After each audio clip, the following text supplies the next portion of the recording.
Lord then said to Noah, "Go into the ark, you and your whole family, because I have found you righteous in this generation.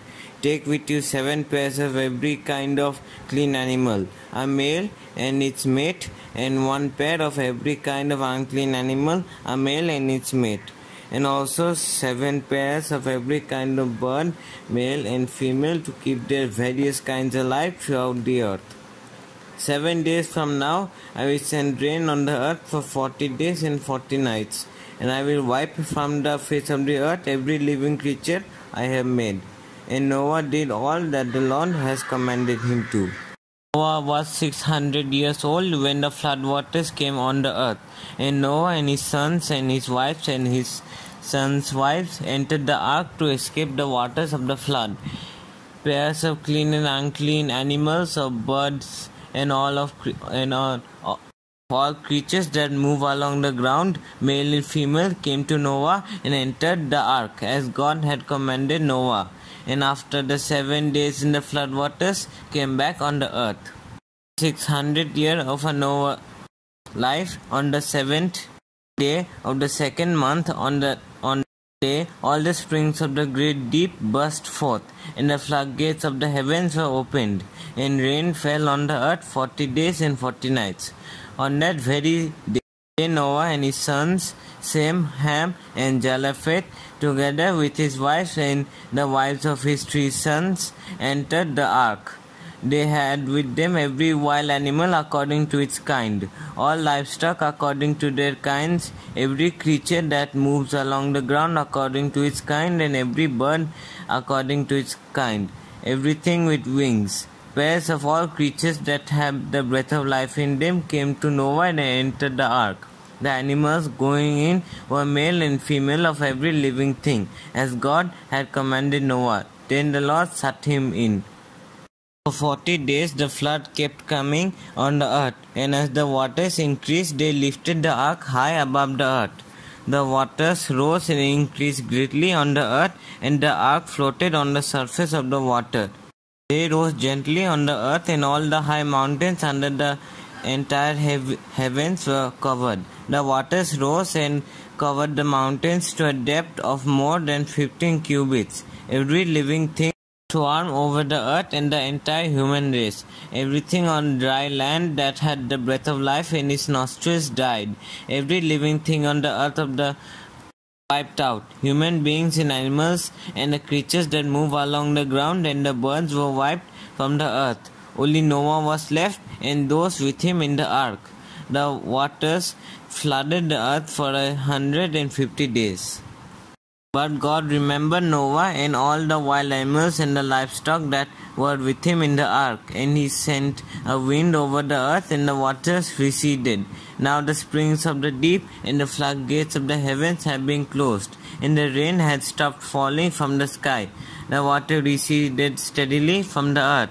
At the end of the 150 days the water had gone down, and on the 17th day of the 7th month of the ark came to rest on the mountains of Ararat. The waters continued to recede until the 10th month. On the first day of the 10th month, the tops of the mountains became visible. After 40 days, Noah opened the window he had made in the ark and sent out a raven, and it kept flying back and forth until the water had dried up from the earth.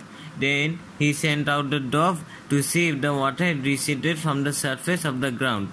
But the dove could find nowhere to perch, because there was water all over the surface of the earth. So he returned to Noah in the ark.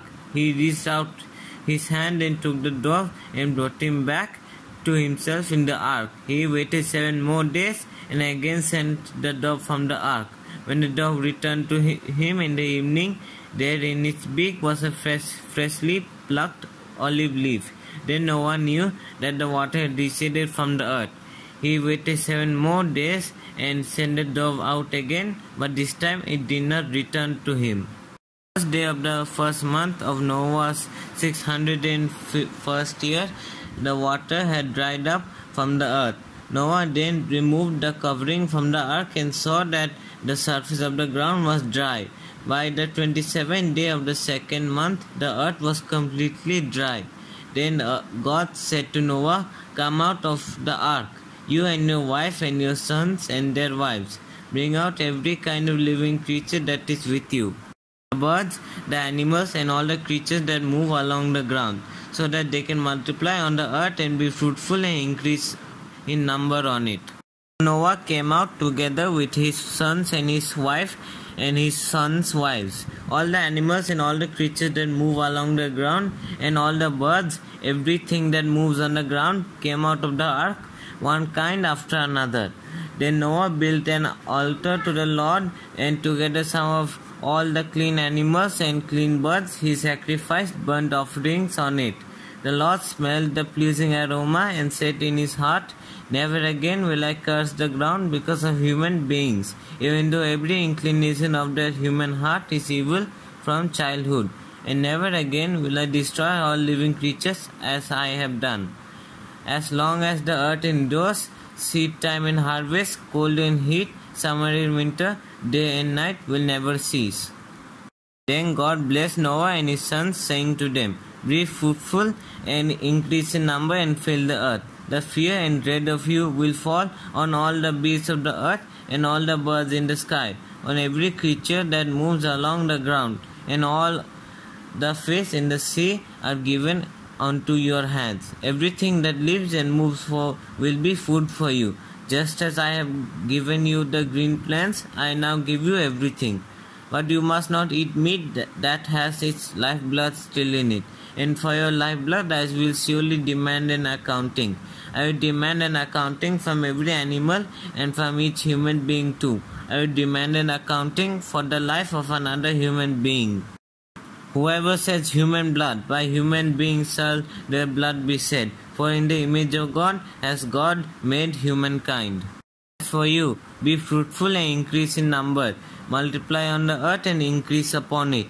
Then God said to Noah and to his sons with him, "I now establish my covenant with you and with your descendants after you, and every living creature that was with you, the birds, the livestock, and all of the wild animals, all those that came out of the ark with you, every living creature on the earth. I establish my covenant with you. Never again will all life be destroyed by the waters of a flood. Never again will there be a flood to destroy the earth."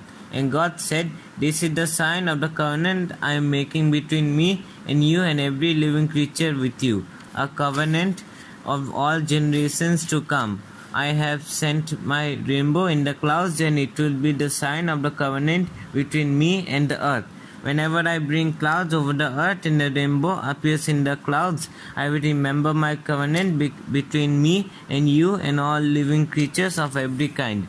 Never again will the waters become a flood to destroy all life. Whenever the rainbow appears in the clouds, I will see it and remember the everlasting covenant between God and all living creatures of every kind on the earth." So God said to Noah, "This is the sign of the covenant I have established between me and all life on the earth." Sons of Noah who came out of the ark was Shem, Ham, and Japheth. Ham was the father of Canaan. They were the three sons of Noah, and from them came the people who were scattered over the whole earth. Noah, a man of the soil, proceeded to plant a vineyard. When he drank some of its wine, he became drunk and lay uncovered inside his tent. Ham, the father of Canaan, saw his father's nakedness and told his two brothers outside. But Shem and Japheth took a garment and laid it across their shoulders. Then they walked in backwards and covered their father's nakedness. Their faces were turned the other way so that they would not see their father's nakedness. When Noah awoke from his wine and found out what his youngest son had done to him, he said, "Cursed be Canaan, the lowest of slaves will he be to his brothers." He also said, "Blessed be to the Lord, the God of Shem. May Canaan be the slave of Shem. May God extend Japheth's territory. May Japheth live in the tents of Shem. And may Canaan be the slave of Japheth." And after the flood, Noah lived 350 years. Noah lived a total of 950 years, and then he died.